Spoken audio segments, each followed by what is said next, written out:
Now, when did you get involved with pipe bands in Scotland? Was it after you got established as a solo piper here? Yeah, yeah. I was playing solos all the way along, and Yeah. and was going to university to become a school teacher. So I'd have my summers off to come over here and compete, like Mike was doing. Mike was a school teacher, so as soon as the first week in June hit, you were off until the first week of September. Now it's in August now, but basically the second week in June until the Northern Meetings. Yeah. Okay, all that time you had your summers off to do your piping schools, to teach at your piping schools, then come over and compete, and that's what I was doing. I had a band in Houston, Texas called the Hamilton Pipe Band, and quite a number of those pipers are now playing with the St. Thomas Alumni Band, and so we got the best overseas band in 1992 in grade 2. I got a couple of prizes at Bridge of Allen and at Inverkeithing, and won a couple of U.S. championships, so always involved in pipe bands ever since I was a boy. My first band was the Dunedin Middle School Pipe Band, which is basically P7, S1, S2, as far as in this country goes, and then the Dunedin High School Band, and then that really wasn't a competing band. At that time, I was sent up to Ontario, like what we spoke about, to play with the McNish Distillery Band.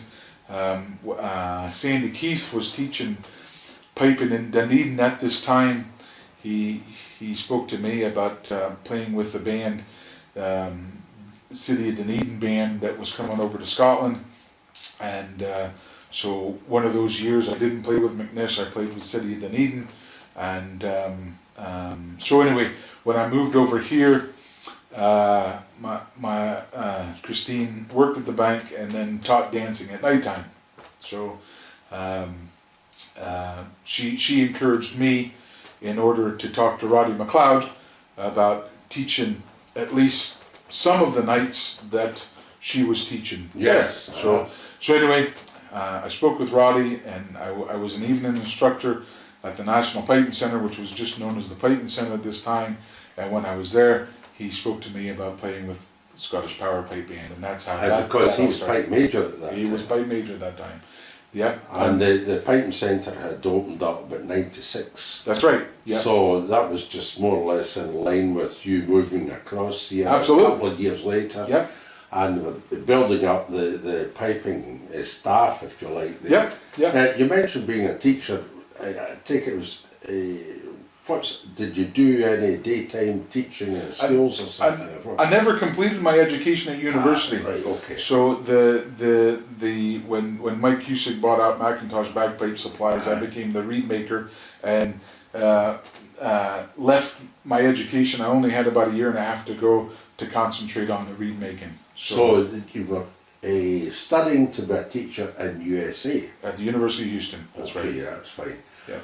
But I remember speaking to Macintosh, Jimmy, about his reed making briefly, and he showed reed making to various folk. I understand. I don't want to go into that particularly for a certain reason. But did he show you reed making? Well, yes, he showed me for a day and a half. Okay. He showed me what he did. Laterally, in between me going to Houston, I immigrated to Canada, and I went up there and I worked for Colin McClellan. Aye, because I thought that he'd shown you some. Absolutely. Yeah. He was. It was one of those types of things. I was playing with the Dunvegan Pipe Band, which was Scott McCauley's band and Colin McClellan's band, and we're talking late 80s here. So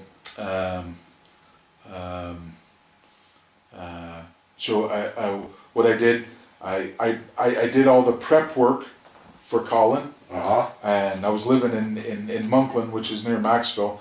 So I prepared the cane in order for Colin to start doing what he needed to do. And so I was able to watch him. I was able to catch the bug, as you say. Uh-huh. And I was doing all the dirty work, all the apprenticeship work, all that kind of stuff, happily, doing it happily.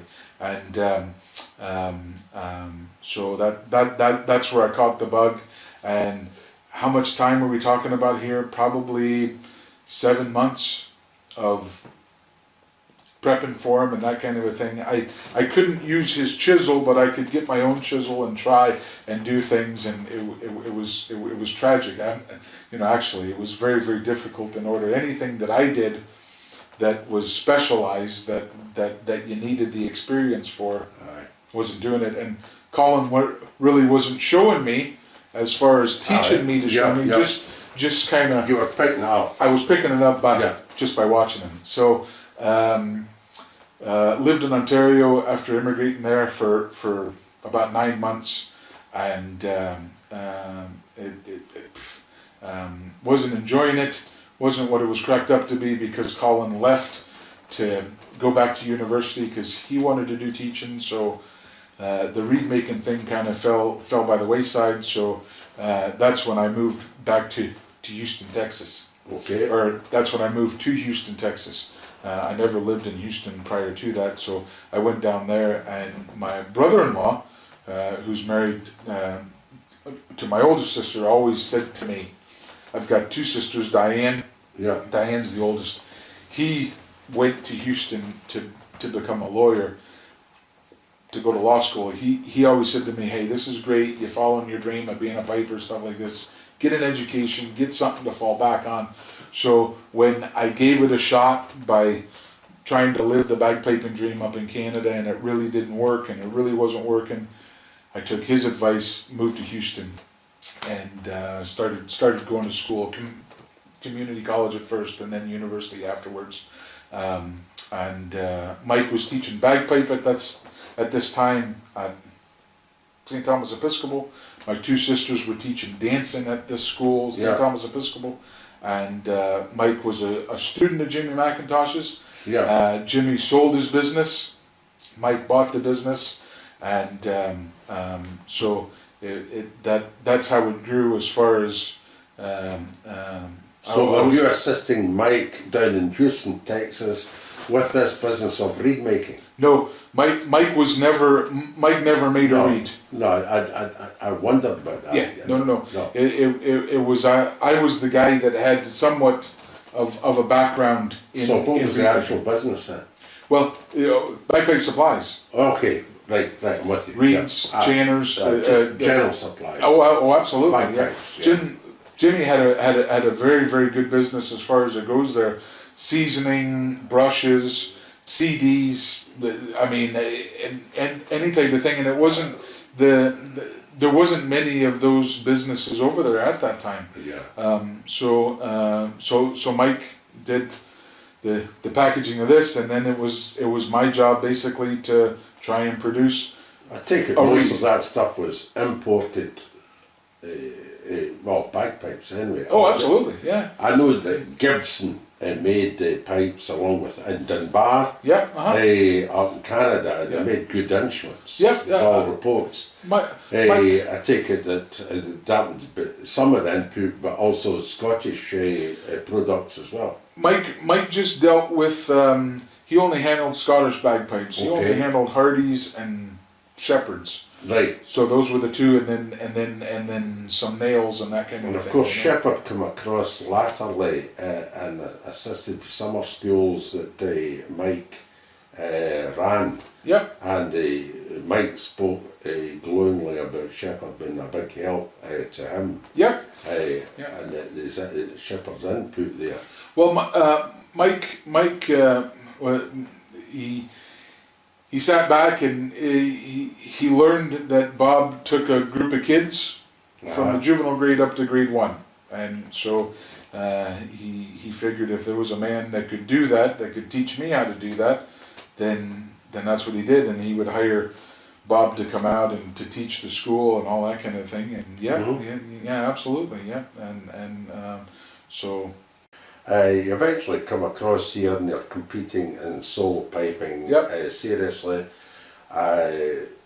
what you do in the games and the indoor competitions, a whole lot. yeah, I moved over in '97. I won the marches in the Northern Meeting in '93. So I was in the former winners at the Northern Meetings from '94 on. And I won the marches at the Argyllshire Gathering in '94 and the Strathspey and Reels in 2001, I believe. But from '94 on, I was a former winner at both the Northern Meeting and the Argyllshire Gathering. Great stuff. So I was able to play in the big MSR in both. So I was well established as a competitor before I moved over here. Okay. Even before '93 and that kind of a thing, when Alistair Gillis would come over, he would tell me which games to go to. Or I went to the Young Piper of the Year and competed up there, and I won that and was gaining a track record, as they say, going around doing this and that, and had cousins up in the islands and would stay with them and that kind of a thing. And so traveled around the games competing, I was a well established competitor before I moved over here as a husband or whatever, '97. So it's just a matter of continuing here. Oh yeah. Less travel. Less travel. Exactly. Pembroke, how did that fare at that particular time? Yeah, well, I was getting my Pembroke from Jimmy McIntosh at summer schools and being reinforced and getting tunes off a mic,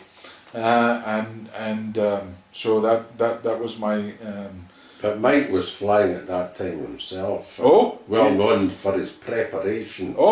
Tremendous competitor. Tremendous preparation. I know at that time, even to the fact of getting in and looking at the stage and summing the whole thing up before he went up to play. And but one of the great things of Mike hardly ever beat himself. Mm-hmm. Mike hardly ever went off a tune. Mike hardly ever played a wrong note. Just a tremendous competitor. And a wonderful instrument too. Yeah, and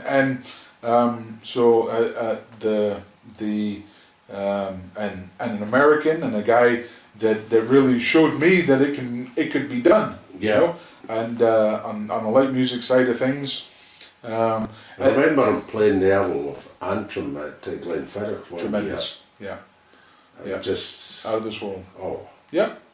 Even at his appearance on the stage, he had the whole bit, just looked at him and it total was package.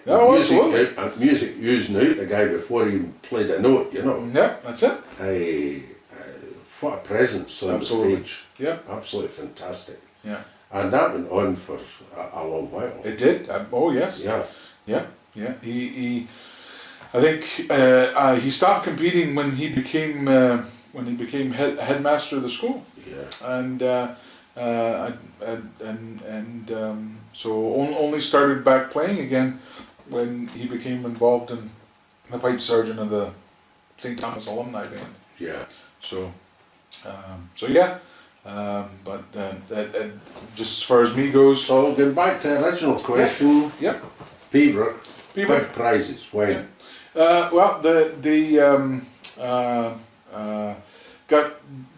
I think I got 4 seconds in the gold medal before I won it in 2005. Was second to, I believe, to Bruce Gandy. I was second to Stuart Shedden.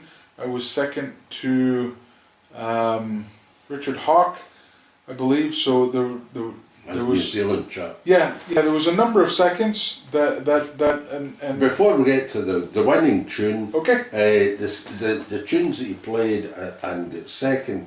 What was the best of these? You think and that you felt that? Probably the Old Men of the Shells. When I was second to Stuart Shedden, he played the Mackay's Banner. And played the Old Men of the Shells and did everything that I wanted to do, and really enjoyed playing the tune. Number one? Yeah. Yeah, hardly anybody ever plays number two. Played number two. I've never heard of number two, but and did you play? Who taught you the that tune was Jimmy McIntosh. Okay. And so quite a difficult tune in a way, you know, the phrasing. You can make it so bland, it's got no appearance at all, but you got to put a bit of colour in there. Yeah, and when I moved over, when I moved over to Scotland, just felt that it was best as far as to get a tutor that was in this country. Yeah. And got lessons off of Andrew Wright for 6 years. Very knowledgeable man. Absolutely, you know, without a doubt. And again, an interviewee, and he's got a great interview in Pipers'Persuasion. That's it. Watch it, folks. Yeah, and he had a bad spout with illness and that kind of thing, and so Willie McCallum was over, and he was getting reads here at the house, and so he asked me how everything was going, and I says, "Oh, I'm struggling with the tune. I can't recall which tune it was," and he says, "You want to play it for me? You want to go through it and this and that?" And so that really started the journey of Willie being my Peeber teacher, or the influencer, or guys you learn the National Piping Centre teaching the graduate. He is, students there. Yeah, he is now. Yeah, and he designed a chainer for McCallum's and bags squared gold. That's it, and bags for Bannatyne and moisture control systems and stuff like that. Willie was he was an accountant at a university at this time, but he took early retirement, and so he any time that I've needed any kind of help or assistance in anything absolutely whatsoever, he's always been there, and we sit next to one another at Ibrox. He tells folk he's got the smallest seat in Ibrox, but I don't know why, but no, he's a tremendous friend, and wonderful musician and a great businessman, and a great guy, and so yeah.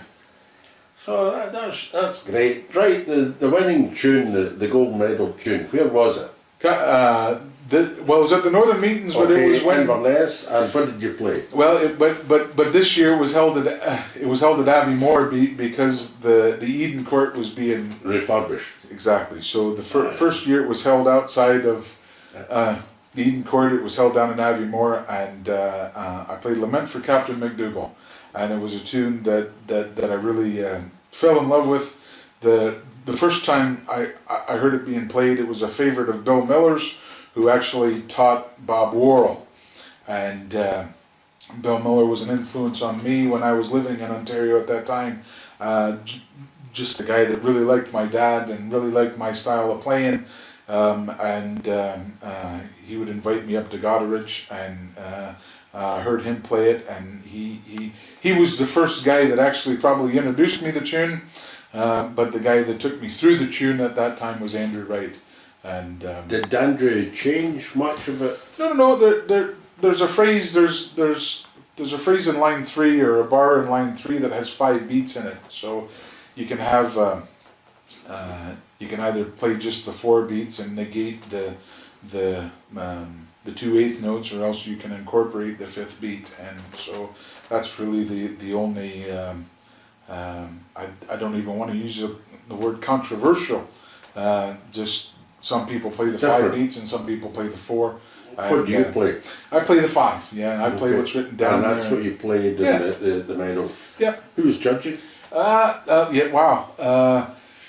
Hugh McCallum, Dr. Jack Taylor, and a gentleman that's a reed maker, lives in Dollar. Pipe band man, who's also a Peeber player. He was pipe major of the Lothian and Borders. God, I can't believe I can't remember his name. Don't worry about it. Right, okay, well, Right, and so that was the Northern meeting. yeah. Gold medal. Did you obtain a gold medal at the Argyleshire Gathering? No, been second once at our Argyleshire Gathering. I think, What did you play there? and a fourth. Geez, that's a great question. I Lord Lovett's Lament, I believe. But It's a Bill Livingston favourite. yeah, and haven't had great success at the Argyleshire Gathering from a Pipers'Persuasion standpoint. So the majority of my prizes have in the gold medal have been at the Northern meetings. I did get two prizes at the Argyleshire Gathering, but competing in the gold medal for a number of years now. So, but we're trying to change that. And What about the clasp? Inverness. Yeah, played in the clasp at the Northern meetings, I think twice, and then at the Argyleshire Gathering twice. Really concentrated more on the gold medal tunes rather than the clasp tunes, and with playing in bands and with piping for dancing and with teaching and all that kind of stuff, and spreading yourself very thinly. Yeah, and you start off with the best of intentions in December and that kind of thing, and start learning the tunes and doing that, and one thing leads to the next, and so your focus becomes on the gold medal tunes, and so hopefully that'll change in the twilight of my career. So what about you're still competing, yeah? Oh, absolutely, yeah. And enjoying it. Very much so, yeah. Any other big prizes during the course of the highlights of your solo piping? I know you're still highlighting them. You eventually come across here and you're competing in solo piping. Yep. Seriously. What you do in the games and the indoor competitions, a whole lot. Mm-hmm. Yeah, I moved over in '97. I won the marches in the Northern meeting in '93, so I was in the former winners at the Northern meetings from '94 on. Yeah. What was your last prize, out of curiosity?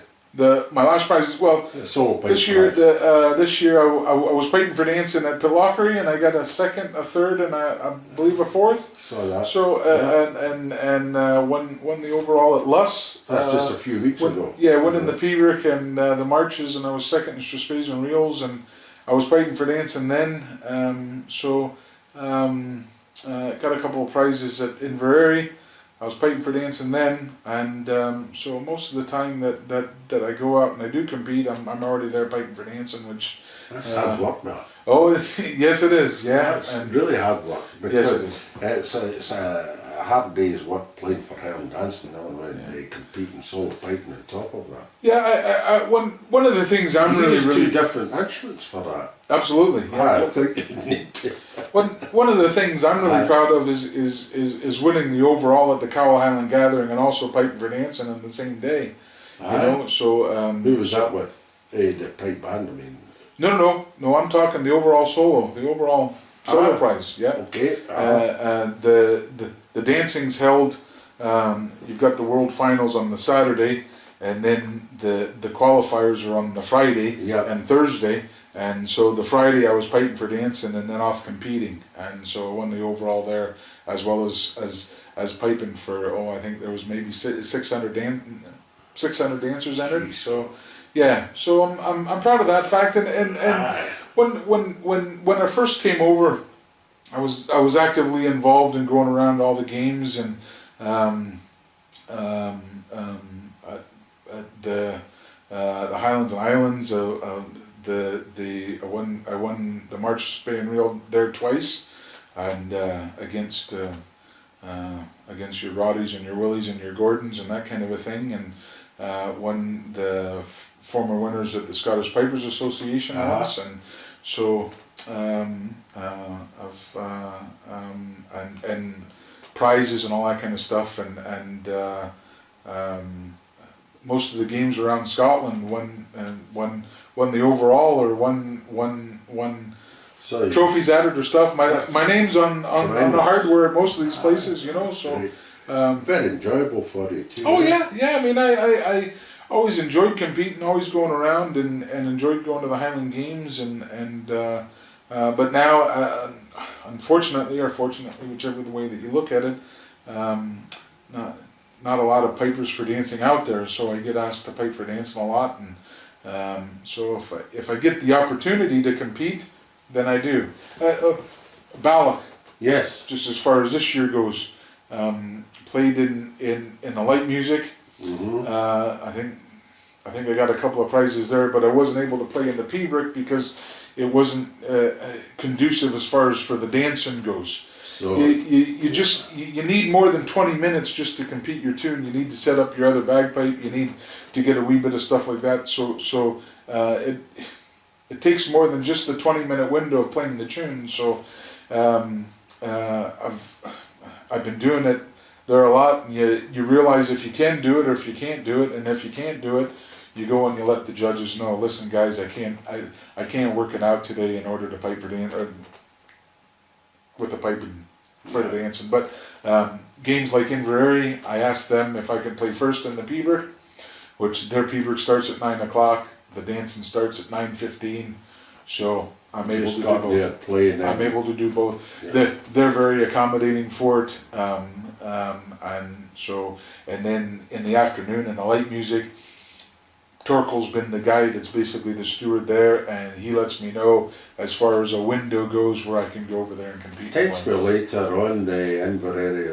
I think it was 2:30, 3 o'clock. The open March of Spades and Reels at Inverary this year. Yeah. So most of your Highland dancing playing would have been completed by that time. No, Not really, no. you're completed probably about 4 or 4:30. Are you? Yeah. It So runs you're quite just late. nip and tuck all the time. Absolutely,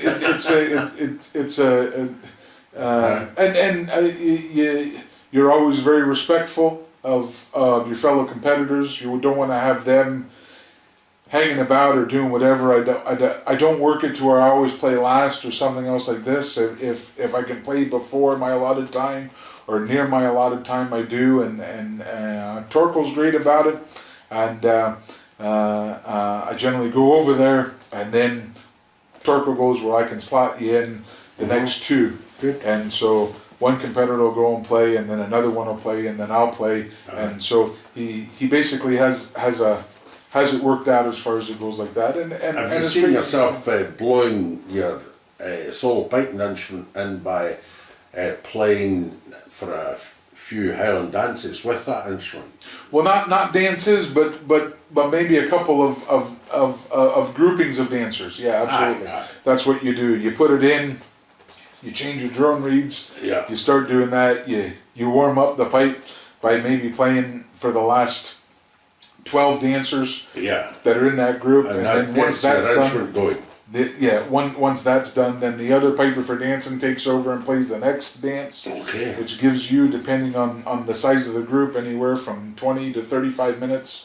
So then you pop over and you walk over there. And So you're doing a shift with two pipers for Highland dancing. yeah. There's almost always two, at least two. So how long do you play for? Roughly 30, 35 minutes, did you say? Roughly, this year at the World Championships, we had quite big sections, and I think the longest blow was an hour and 10 minutes. Jeez. Yeah. How do you go on with constant repetition of the same tune? Well, you've been doing it in a number of years, and I found that was just impossible. By the time you played the same tune 6 or 7 times, you started to go off it completely. well, and a very difficult tune, you know, Gilly Column as well, and you've just been doing it in a number of years, and trust me, Alan, there's some times where, you know, you put it on automatic pilot, and automatic pilot isn't what it is. Isn't what it was back when you were in your 20s. So you're sitting there going, is this the third step or the second step or this or that? But you get to know the dances and the steps and what they do and basically where they're at, and so. That's an advantage of having a good lady who's a Highland dancer then, eh? And my two sisters, absolutely, yeah.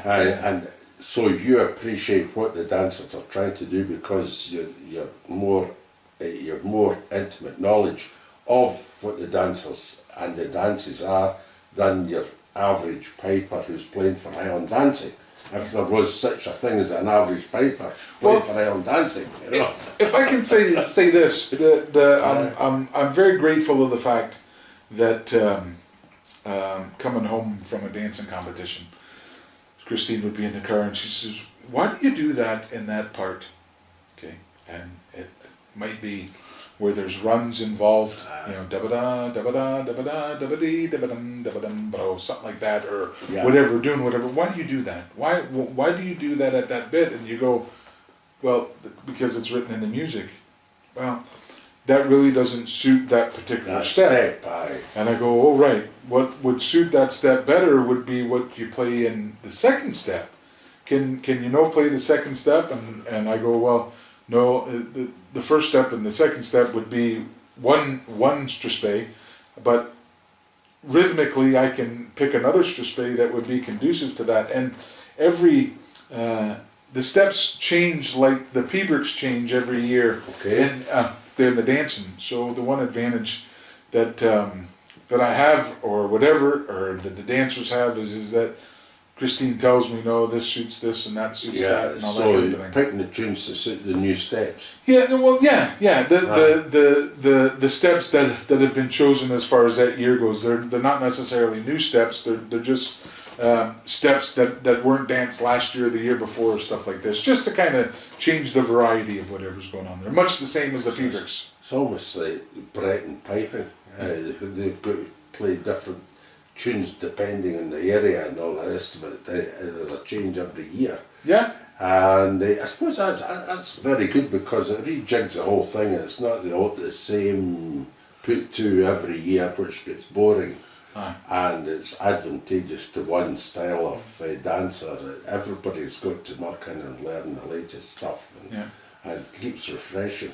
Well, one of the things on my latest Piping for Dancing CD, my wife said to me, just play a track with just strathspeys, so that when she's working on strathspey movements, or whether it be you use the strathspey in a number of dances, where I can just put that on and it can play strathspeys, and then write 1, 2, 3, 4, and then they do the dances. So I've got a track on my CD that I think is 10 minutes and 26 seconds of just wee two-parted strathspeys. So yeah, and it's great when you're doing a recital, because you've got all that in your harness to go. So you do one in one half, one in the other half, and then, so yeah, it's great as far as that goes. Are you constantly searching out strathspeys and old music, new music, nothing else? Because there's not that many strathspeys are composed in comparison to hornpipes, jigs, etc., etc. Absolutely. I Alan, man, you hit the nail on the head. Thank you very much. I've always, due to Christine and her success in the dance, and I've always wanted to compose a strathspey for Christine, and it's one of the most difficult idioms in order to compose in, and married 21 years and still haven't composed a strathspey for her.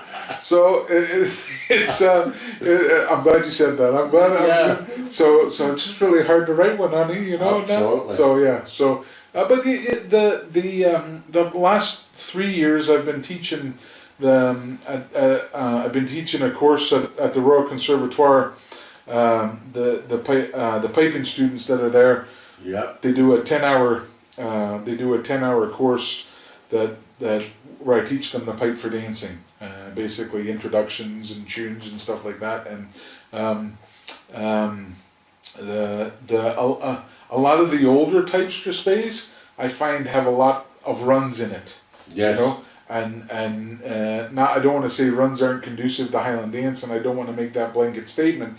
However, more conducive to a Scottish snap, where the runs you could be nippy about them, da-ba-dum, da-ba-dum, da-ba-dum, that kind of a thing. Just so So Versus- the emphasis is in the last note of the triple rather than even a playing of the run. That's it. Hum ba-dum ba-do ba-da ba-dum ba-dum giddy gada hum do ba-dum. That's what I call a strathspey of movement, and that's a strathspey that's great for the strathspey and Highland reel, Yeah. where they're moving and doing figure eights and that kind of a thing. Whereas the strathspey of lift, bro he giddy giddy giddo he giddo, that's bouncing in one place. So there are strathspeys that I consider strathspeys of bounce and strathspeys of movement and that kind of a thing. And so the older type strathspeys seem to have a lot more runs in it, and runs are I don't want to say I tend to avoid strathspeys with runs in them, because you get some of your judges that go, oh, you're a wee bit nippy with those runs, or you're too open with those runs. It's really kind of a kind of something where a judge could hang its hat on and go, oh no, I didn't like the way you handled the runs or that. I just feel that the dancers deserve the best piping that can be played for. I wish that the younger guys would become more involved in piping for dancing, but they haven't reached that stage yet. But hopefully they will, or hopefully I'll come across a sister or brother of a dancer that wants to do it, and would get as much enjoyment out of it as whatever. Alan, it's taken me all around the world. It's enabled me to travel all around the United States and all around this country, and I mean, I've been flown to New Zealand in order to pipe for dancing, and I'll be piping at a dancing championship next month in South Africa. Yeah. And so it's enabled me to travel the world, and like I said, I would like to think that I would have met Christine even though I wasn't piping for dancing, but I don't know how that would have happened. So it really has a close place in my heart as far as to do that. Great stuff. Just to close away from the Highland dancing, when I was speaking to Ian McFadden a few years ago about how pipers should express strathspeys, I answered it quite simply. He says, you just play as if you're playing for Highland dancing. And that was his way, because his wife also was a Highland dancer. Absolutely. And Eleanor. And so she obviously had played for her in the Highland dancing over many years. Mm-hmm. And he expressed the view that when they competed playing strathspeys and reels, that he had in mind the fact of Highland dancing. And that's why that's how he played strathspey. Yep. So I don't know if you would agree with that. Absolutely, 100%. Eleanor has got a cowl ring, so she was an excellent dancer in her day. I know that John Burgess was engaged to Catriona Buchanan, who was a world champion dancer. And what happened back in those days was the pipers would go and they would compete. And before they could get their prize money, they had to go pipe for the dancing. Yeah. So I don't know if that's how it started or whatever. I mean, Eleanor and Ian's been married for Youngs. Yes, yeah, and so one of Callum Beaumont's wife is a Highland dancer, and there was other guys that the dancer piper kind of thing, and that thing, and when I go out there, I've been told by adjudicators that, geez, Donald, you're not piping for dancing, where you're maybe overcooking the books, where you're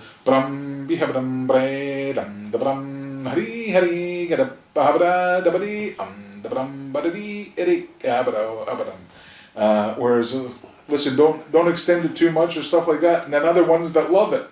So and I'm just going to take that strathspey thing a wee bit further. okay. MSRs and pipe bands. There's a lot of complaining over the last decade, or a couple of decades, about how pipe bands actually express such a space and a reel, and the march as well. But so piping, firstly, and I'm going to lead this conversation into pipe bands. The suspense, just to finish this conversation about suspense, how do you feel that pipe bands express suspense? Do you do very well or otherwise? Right. Well, I feel that the pipe bands rely upon the snare line to incorporate the dynamics within the performance planestra space. Now, when you use the term dynamics, dynamics is a volume term. So I'm using dynamics in an agogic stress term. To get 21 pipers, 19 pipers to play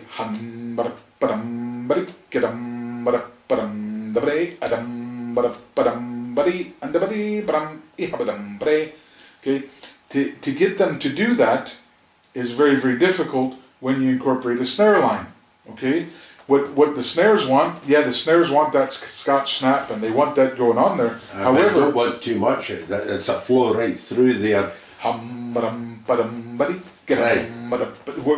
you picked the right tune, by the way, because Athol Connors is always expressed badly, in my view, with pipe bands. So you need to have a leading drummer that really understands that. You've got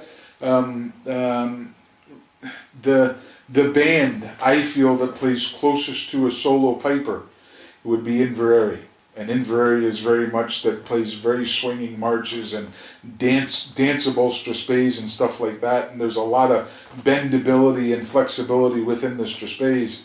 And Scottish Power is starting to do that now, starting to really nice swinging marches and nice danceable strathspeys. And when you watch Richard's foot tap there in a strathspey, he doesn't spend a lot of time on the ground. He doesn't go hum ba-dum ba-dum, but hum ba-dum, where the foot bounces off the so to get a pipe section to do that is very, very difficult. Not only that, but to get a pipe section and a drum corps to have that extension and to have that flexibility or to have that agogic stress, that's tough to do, and it takes a lot of work in order to do that, versus just going out there and saying, well, the snare line is going to incorporate the dynamics within this particular idiom. And the pipers can do it. The pipers can incorporate this agogic stress. That's how we create music within it. And I think maybe sometimes pipe bands just rely upon the snare lines to create that zzz, bzz, bzz, bzz, bzz, bzz, and that kind of a thing. And I'm not very good at doing that, but to create that dynamics. And so when I say dynamics in a piping term, the tension and relaxation or flexibility or extension of the notes or the musicality of a tune versus, I've already hummed it for you.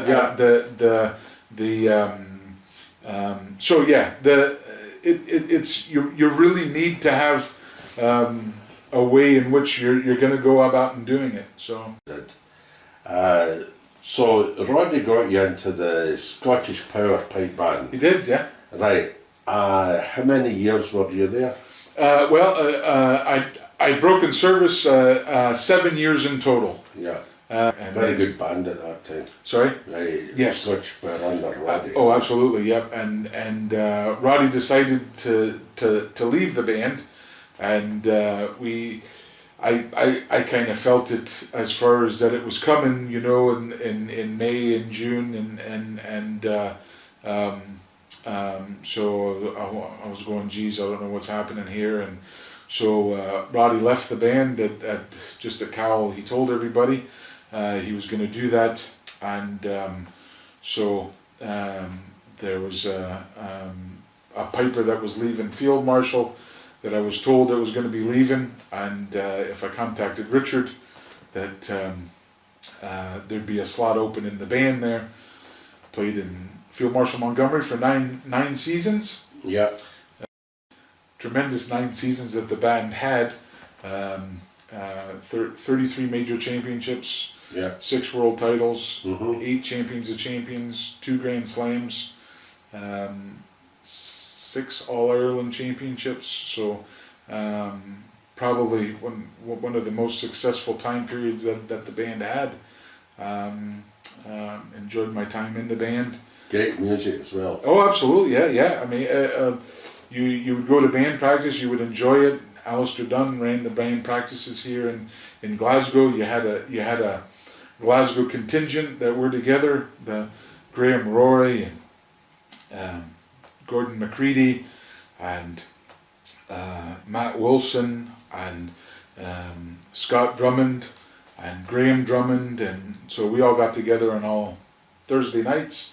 We didn't have a drum corps there, so Alistair could focus on just the playing of the pipers, and really Alistair, a tremendous critical ear, so really got us playing really well as 8 or 9 or 10 pipers. And then Richard would set about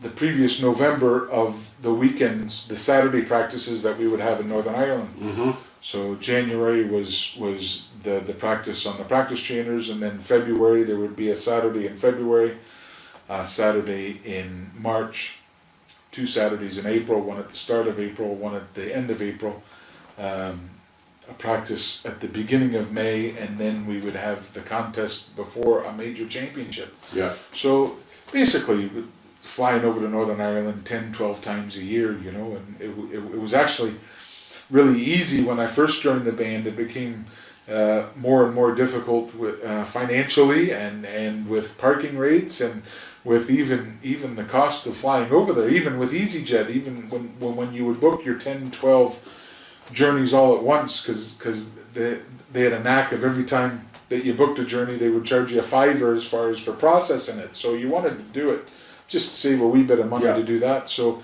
the band had a schedule that they followed, and band practice was then, and you were there. You were meant to be there at band practice. If you weren't at band practice, you better have a good excuse of a wedding or a funeral or something really important. And that's the way basically it was at the start of me playing in the band. And latterly it got didn't get as rigid, didn't get as strict,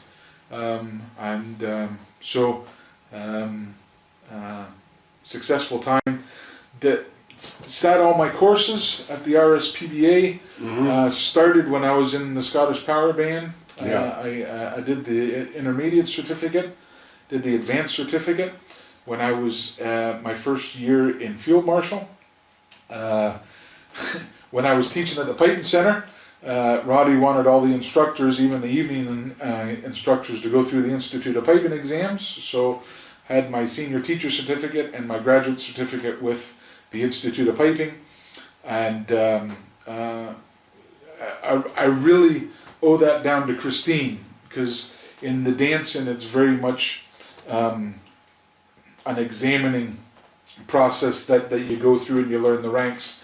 In bagpiping, we tend to, when we get to the twilight of our career, then we start thinking about doing the exams.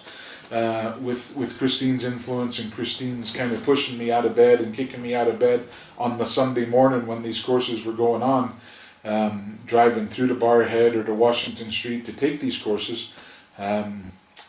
Generally, guys nowadays, they think about doing that when they're at the end of their careers instead of maybe the midway point, you know. When it came around to it, I was an adjudicator for a number of years while I was in Field Marshal. What wanted me to become an adjudicator was that my wife would be asked away to dance at a championship, and they would ask me to adjudicate the pipe band championship that was there, and Yeah. I had to tell them that I haven't sat through any kind of an adjudication process or a certificate or stuff like that. My name was in there. I was bypassed twice because of it's very much your name's in a queue. Yeah. And whether you're an attached adjudicator or an unattached adjudicator, and the needs of the RSPBA panel, what do we need? So there were 2 courses that went on while I had my application in there, and which I really wasn't happy about, and I can understand that because guys are experiencing that now. You know, they put their name in, and yet there's a course that goes on, and they have to wait until the next course, and there's very much a queue that's there. But anyway, I was finally given the opportunity, and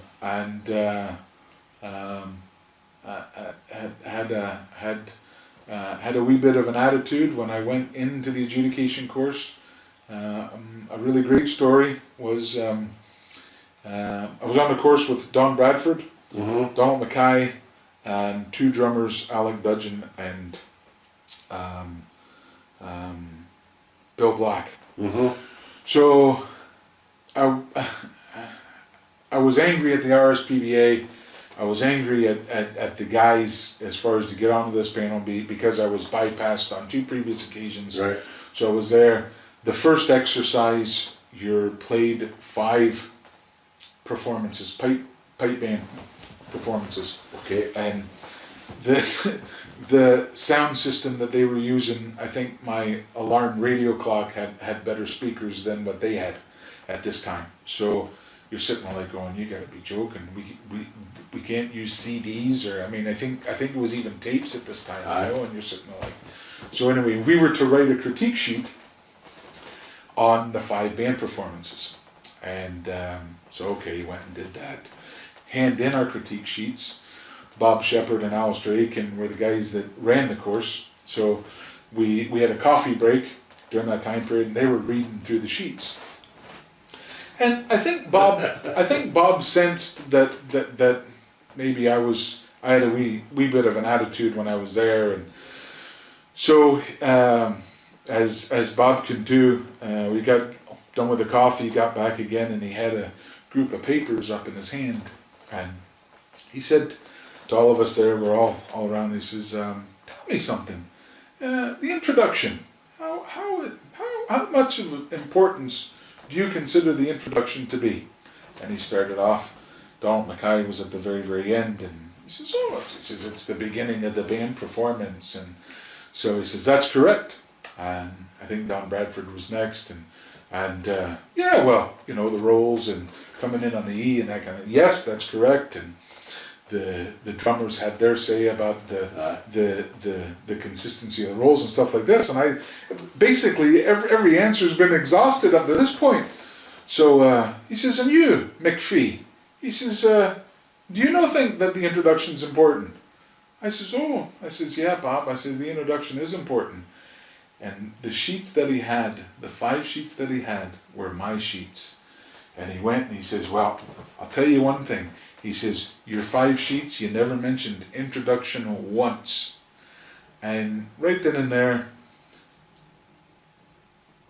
I just had this realization of, right, this guy doesn't think I'm worthy of being on this course.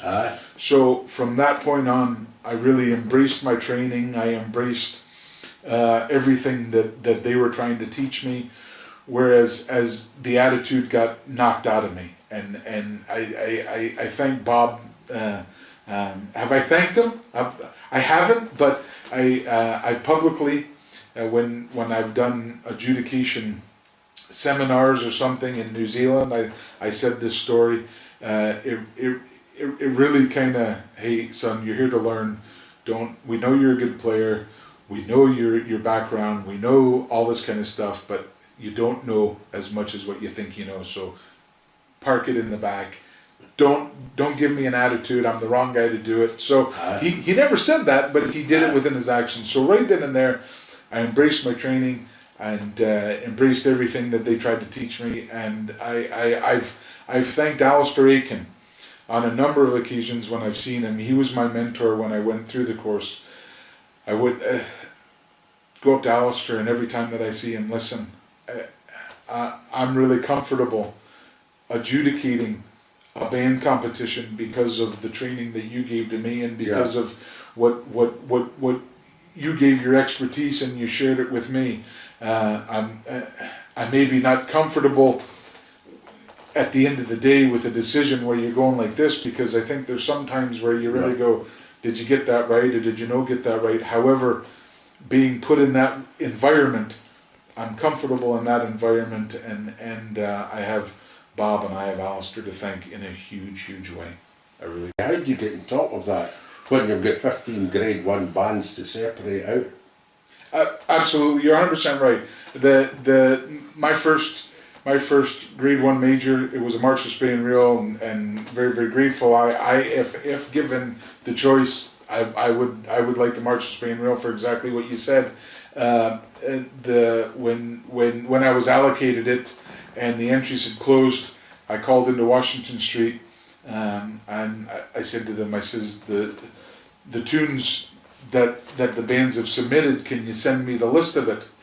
And well, why do you want that? I says, well, I want to play through all the tunes and stuff like this. Not that I've not played through any of them. Okay, was the answer I got, and I got the list in, and the Dalco Triumph Street was playing a march, Alan Dodd's Farewell to. I'm not sure where it was the a tune actually. Yeah. So I'd say it's quite a difficult tune in that way. Yeah, I've heard it played before. Yeah. I never played it. So I then all the other tunes I had either heard or played before. But what I did do is I played through all the little tunes, going, oh well, geez, that's a tricky bit here. Or, geez, this is something that could create a wee issue here, or stuff like that. So. I was doing my homework going into it. I got the sheet music for this particular tune, played through it, and oh right, geez, a difficult march, and so I just didn't show up the morning and go right. March of Sprays and Reels, that's right up my alley. I'm going to do this. There's more to adjudicating than just having a clipboard and a pen with plenty of ink on the day or whatever. You need to do your homework. So just playing through. We had a brass band adjudicator come in to the RSPBA Ames meetings, and they actually have the band submit the score, the entire band score, so that when they're judging the brass bands, that they can follow along on the score and do this and that. With the medleys, absolutely, it's very much along the lines of, you're even sitting back going, geez, is that a compound rhythm, or is that a reel, is that a jig, is that this? A hornpipe. Yeah, you're sitting back and you know, and that may sound funny to some folk, but actually being in that position, and you can have the names of the tunes, however, it doesn't tell you the idiom. Exactly. So when I'm judging a medley competition, it's very much of musical impact to me. I adjudicate. I feel that when a pipe section comes before you, that they should play well together as a unit. They should play, the chanters should be in tune, the drone should be in tune with the chanters, very little variance, or as little variance as possible within the intonation of the chanters, but musical impact with the medley. What did I want to tap my foot during the strathspeys? In the jig playing, did they pick this jig because it's original jig, or did they pick this jig because it had a strong melodic line? Is it a memorable performance? Is it a memorable tune that you sit back and you're like, oh geez, that was really good?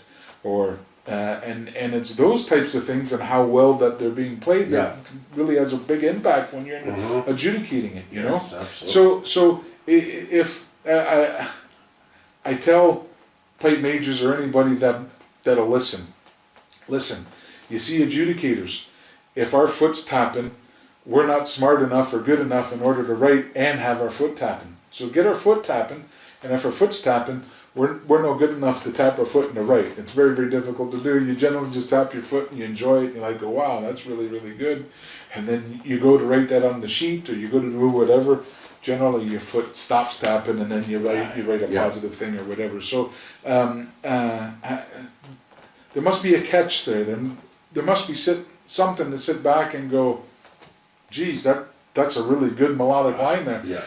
Some of the modern day compositions are the tunes. What's making the tune, I guess, is the amount of harmonies that can be incorporated within the tune that's being played, and maybe sometimes the inspiration for it is geez, let's compose a tune in the key of D, and then we can incorporate this pedal harmony and that harmony, and we can do this and we can do that, rather than just a tune that you sit back and being played and enjoy it. And enjoy it and get that musical catch to it. The amount of the quality of the musicianship that's happening is improving as the years go on, and I just hope as adjudicators that we understand that, and we need to keep on the ball, and that we need to keep doing our homework and It's more improving what we're difficult doing. because I don't know where they're getting their expertise from. Even some of the bands listed as 10th and all this. It's, how the hell can they get the pipers playing such so well, with such clean and fast fingers and everything else? Yeah. Very, very impressive. Yeah. I'm going to close that segment now. I'm going to do a wee bit hoovering up here, just for a second or two. CDs, you mentioned CDs. How many have you got out? I've only just done 2, and those were piping for dancing ones. Okay. One that my sisters helped me with, as far as it goes there, and that's the one that I handed to Christine when I wanted to start dating her, and then Christine and I did one about 10, 12 years ago, and so it was a double CD collection, which every type of Highland dance you've got a track on it there, and bar work and stuff like that. So yeah.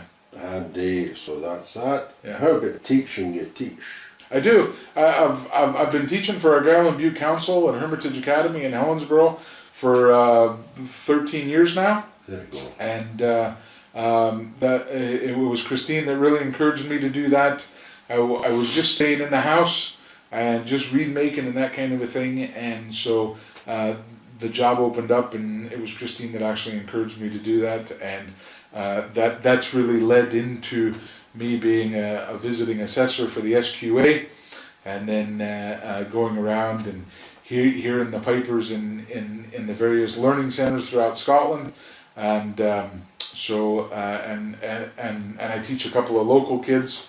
One who's a relation of Fred Morrison's.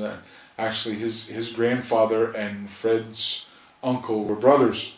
Okay. And they're hard-working students, and I enjoy teaching them, and they enjoy their lessons with me. And you try and make the lessons as enjoyable as possible in the school. I guess that's the big thing. When I first started teaching, I took the approach of every student of mine had to be a clean player and a good player, and had to be so. My critical ear was maybe too refined to the fact that you were picking on too much, and it becoming very negative for the student. Yeah. And so through again my wife and this and that, you just pick and choose the improve upon one thing. Yeah. When a 13-year-old, when they play you Captain Norman or Ewing, and they've got an issue with the Rodin or the Burl or this or that, you don't mention everything that they've got an issue with. You pick one and go, right, let's go with the Burl. Whereas before, I really wasn't smart enough in order to pick just one. I picked everything, and that became quite negative. And, each pupil has a different motivation for learning. Some of them just want to learn to play a wee tune. Exactly. End of. Exactly. And other ones want to go and play in a pipe band, other ones want to compete. There's other ones you could drag them kicking and screaming to a pipe band, and other ones that's it. But so they're all different, and you're right. And the main thing is that they've got to enjoy playing the instrument. Exactly. And the what I'm doing with the ones that I teach here in the house, and with the ones that really want to play beyond school at the school, is you're teaching them to have a critical ear. So when they play something, what did you notice when you played there? Well, I missed the burl in the fourth bar, and the E doubling didn't come across clean, and you go, exactly, there you go. Yeah. But go back and work on it, and just work on one at a time. Go ahead and work on one at a time. Whereas when I first started teaching, it was, you had to fix everything all at the one time, and that wasn't very conducive towards learning, and a great thing that Christine's really taught me, because she's basically taught her whole life, and when she's teaching the dancing, she said there's a number of issues going on there, but you just pick one, and then have that develop and clean up, and then you pick the next one and the next one. It's information overload for these kids in order to do that. I always say, behind every successful man's a good woman. And that is the case with me, without a doubt. So I'm going to wind up now with the reed making. Right, okay. Now, we can talk about it, or we can have a demonstration. Is that possible? Well, my workshop upstairs is very small, and I can show you some steps to it and that kind of a thing. Just 2-minute thing. Yeah. So it's when we went back with Colin. Just do one handheld camera and just say. Put it in. When I was with Colin McClellan in the 7 months I was with him and that kind of a thing, and then with Jimmy McIntosh, I had a day and maybe a morning, and so I saw the way that he did it basically. Whatever method that I use is probably antiquated to what other people use, and with reed makers we're always very leery of doing whatever, but I can go up there and I can show you as far as things and stuff. Okay, that's it. That's what it looks like. And here's a piece of cane that's just been prepped. It's cut 3 inches in length, and then you've got an in-canneled gouge. So you go and you prep it. You go that way with it, and then you go and you want to create a radius within that cane, so that you have the start of the cane within the radius that creates inside of the blade. Okay, so it's the internal arc of the blade. That's it. Yep. That's it. Okay. Yep. Okay, and then from there we have a cutter that cuts it into that kind of piece. Yeah. Yeah. And then we put it into a block, and we take our chisel and we basically put it down to where, taking the cane down from where it is,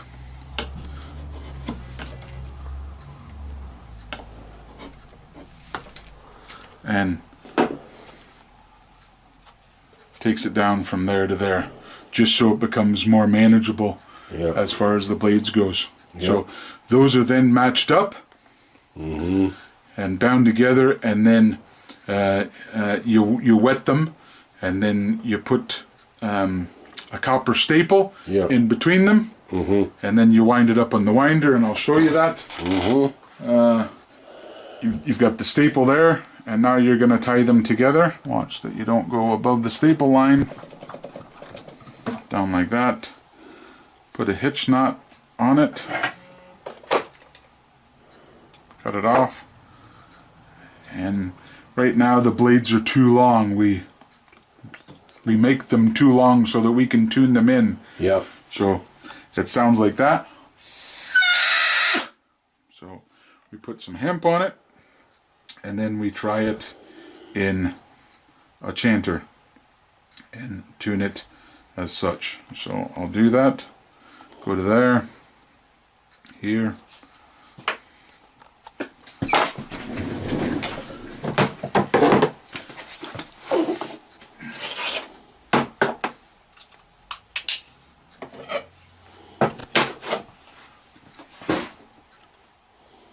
All we're going to do now is just cut it down even and start tuning the chanter in. So, there. Grab the chanter.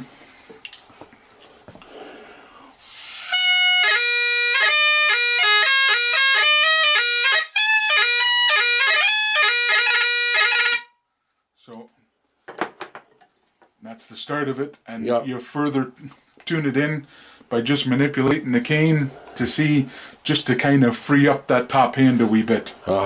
And I'll show you as far as just needs to vibrate a wee bit more up on the top of the reed. So we're taking dust off right now. Just dust off. Do you ever use sandpaper or glass paper, or do you just use a knife all the time? Not on the outside of the reed. A knife is what I like to use. So.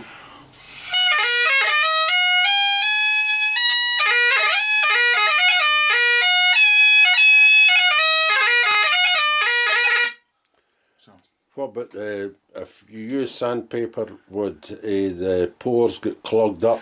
Well, it tends to. I've seen it on a high spectrum camera, to where the cane, and it's basically in hills and valleys, whereas more along the lines with an artist knife or an X-Acto blade or a pen knife, you've got a lot more control, and you can pick your area which you want to take off on in order to affect the reed and that kind of thing. And that's critical. Absolutely. Well, I work a whole lot better with the pen knife than I do with the sandpaper. With the sandpaper, it can be quite aggressive, and it covers the whole area rather than just partial. Exactly, and you can use, you can have more used sandpaper, which is not as aggressive, but you really don't get that feeling of how much that you take off. So I've been doing this 30 years now, so you really get the feeling of the pen knife. Okay. So, are there areas that people shouldn't touch after they get the reed home and all the rest of it, and they're trying to manipulate it for themselves? Well, where should they not touch with a knife? Right. Well. The difficult bit is that, just as far as what to do, you basically just want to avoid this area right up here. Okay, that's the part that vibrates the most. Okay. The center of the reed, you want to take off less aggressively. Okay, that really affects the life when you start doing with the spine of the reed, which is right along the center of it. That really takes the life out of the reed when you start taking things off of there.